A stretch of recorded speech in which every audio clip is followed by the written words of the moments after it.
அன்புள்ள மகர ராசி அன்பர்களே வணக்கம். இந்த வார ராசி பலன். மகர ராசினருக்கு சனி பகவான் 3இல் இருக்கிறார்.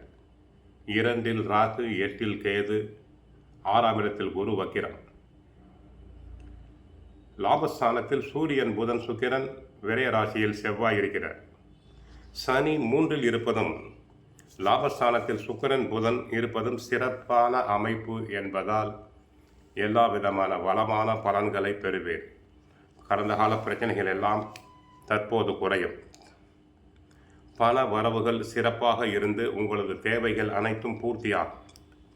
குடும்பத்தில் தடைபட்ட சுபகாரியங்கள் நடைபெறும். தொழில் வியாபாரத்தில் நல்ல வளர்ச்சியினை அடையக்கூடிய நேரம் இது. நீண்ட நாட்களாக நீங்கள் எதிர்பார்த்த உதவிகள் கிடைத்து தொழிலை அபிவிருத்தி செய்யக்கூடிய நேரம் இது. அதிர்ஷ்டம் உங்களுக்கு உண்டு. 2இல் ராகு, 12இல் செவ்வாய் இருப்பதால் நெருங்கியவர்களை அனுசரித்து செல்லுதல் வேண்டும். யாரிடமும் வீண் வாக்குவாதங்கள் செய்தல் கூடாது. உத்தியோகத்தில் இருப்பவர்களுக்கு நல்ல வாய்ப்புகள் கிடைப்பது மட்டுமில்லாமல் வெளியூர் பயணங்கள் அடிக்கடி செல்ல வேண்டியிருக்கும். அதன் மூலம் அதிர்ஷ்டம் உண்டாகும். மாணவியர்கள் படிப்பில் சிறப்பாக செயல்பட்டு நல்ல மதிப்பெண்களை பெறுவர். சிலர் போட்டித் தேர்வுகளில் கலந்து கொண்டு வெற்றி பெறலாம்.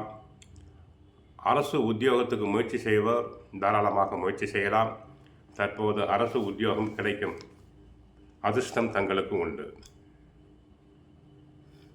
லாபஸ்தானத்தில் சுக்கிரன், புதன் இணைந்திருப்பதால் அவர்களின் பார்வை 5ஆம் இடத்திற்கு பார்க்கிறது. முன்னோர்களின் ஆசிகள் உண்டு. குலதெய்வம் குறித்த விழிப்புணர்வு இருப்பதால் தொட்ட காரியங்கள் அனைத்தும் வெற்றி பெறும். தற்சமயம் பொருளாதார சிக்கல் இல்லை. புதிய ஒப்பந்தங்கள் கிடைக்கும்.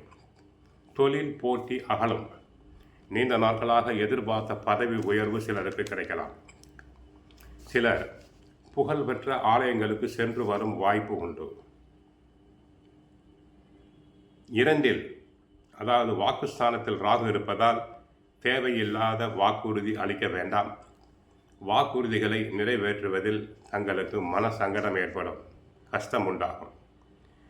யாரிடமும் முக்கியமான பொறுப்புகளை ஒப்படைக்க வேண்டாம். மனக்கசப்பு வரும். ஆக கோவிலுக்கு சென்றால் ஆஞ்சநேயரை வழிபடுங்கள். நங்காநல்லூர் ஆஞ்சநேயர் கோவிலுக்கு சென்று ஆஞ்சநேயர் பகவானை வழிபடுங்கள். சுந்தரகாண்டம் பாராயணம் செய்யுங்கள். தங்களுக்கு நன்மைகள் பெருகும். வண்டி வாகனத்தில் செல்லும் போது கவனமாக செல்லுங்கள். அதிக வேகம் கூடாது. இறை வழிபாடு அவசியம். வாழ்க பலமுடன். மங்களம் உண்டாகட்டும்.